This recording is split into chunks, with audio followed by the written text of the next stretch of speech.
Tujuan pembelajaran kita hari ini adalah peserta didik mampu memahami konsep pengertian dena dan fungsi dena sebagai representasi visual dari gambar atau bentuk suatu ruangan. Yang kedua, tujuan pembelajaran kita hari ini yang kedua itu peserta didik mampu membaca dena melalui simbol seperti simbol, ukuran, dan juga arah sebagai petunjuk. Nah, ibu mau tanya siapa di sini yang tahu tentang dena? Apa sih itu dena? Tahu nggak? Siapa yang tahu? Dena adalah Kalau lihat bentuk dena udah pernah? Udah pernah. Nah, jadi di sini kita akan belajar tentang dena. Dena rumahku. Nah, di sini dena adalah gambar yang menunjukkan posisi suatu tempat. Misalnya dena sekolah, dena rumah. Tapi yang di sini kita akan belajar tentang dena rumah. Nah, dena ini memiliki ukuran yang lebih kecil dibandingkan dengan ukuran aslinya. Jadi, kalau dena itu bentuknya gambar, dia lebih kecil dibandingkan dengan bangunan aslinya. Kalau bangunan aslinya kan besar nih. Nah, kalau dena itu kecil berupa gambar. Nah, jenis-jenis dena itu ada dua. Yang pertama dena bangunan dan juga dena lingkungan rumah. Yang kita pelajari di sini dena bangunan.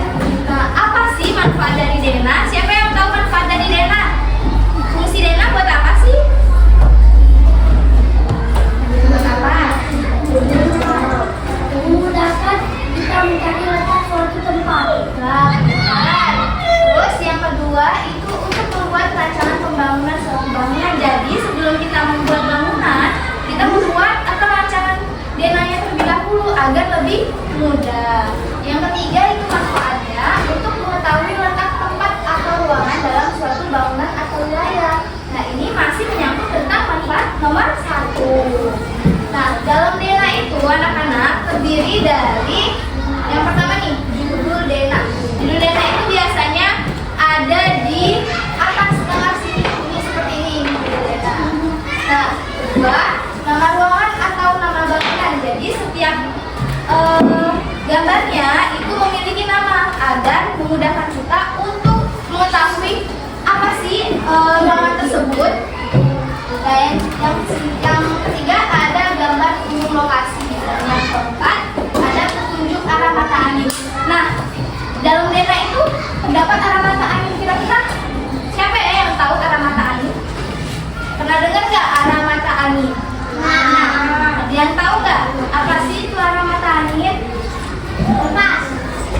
Nah, benar. Jadi kalau kompas itu adalah salah satu alat yang digunakan untuk menentukan arah mata angin, namanya kompas nih. Kalau yang belum pernah lihat kompas, kompas itu gambarnya seperti ini. Ini gambar kompas. Nah, ini contoh dena rumah. Jadi yang pertama itu ada judulnya, dena rumah. Dan yang kedua ada nama-nama ruangannya. Ini ada garasi, ada ruang tidur, juga ada ruang tamu. Nah, kemudian tadi ada mata angin. Tadi kan belum ada yang tahu nih arah mata angin apa. Jadi arah mata angin itu adalah panduan untuk menentukan arah dalam dena. Arah mata angin dibaca sesuai dengan arah jarum jam. Jadi dalam dena itu untuk menentukan arahnya kita membutuhkan arah mata angin. Nah, kita membutuhkan kompas untuk menentukan arah mata angin tersebut. Jadi fungsinya mata angin ini yang pertama menentukan arah yang akurat tujuan. Jadi dia untuk menentukan arah kira-kira ini arahnya kemana ya gitu. Terus yang kedua membantu kerja alat transportasi seperti pesawat dan kapal laut. Ketiga menentukan pergerakan waktu. Dan keempat mengatur waktu perjalanan dengan lebih baik. Nah, dalam mata angin itu terdapat nih ada 8 nama mata arah angin. Pernah dengar nggak ini ada timur, barat, tapi di sini ada ternyata ada 8 loh, bukan ada 4.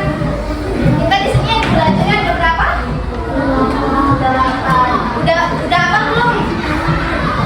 Ada yang apa belum? Belum. Nah, di sini kita akan belajar menghafal ini. Jadi menghafal yang mudah, kita mau nyanyi bisa?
laut. Di sebelah sini bisa. Kita sama-sama ya. 1, 2, 3.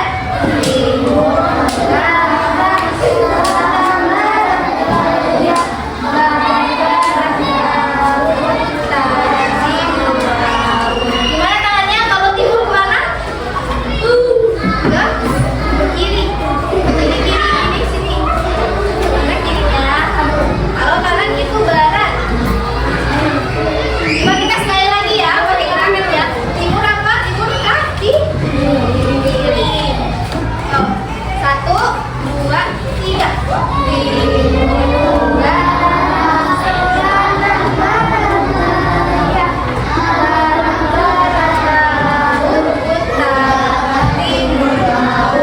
Bisa?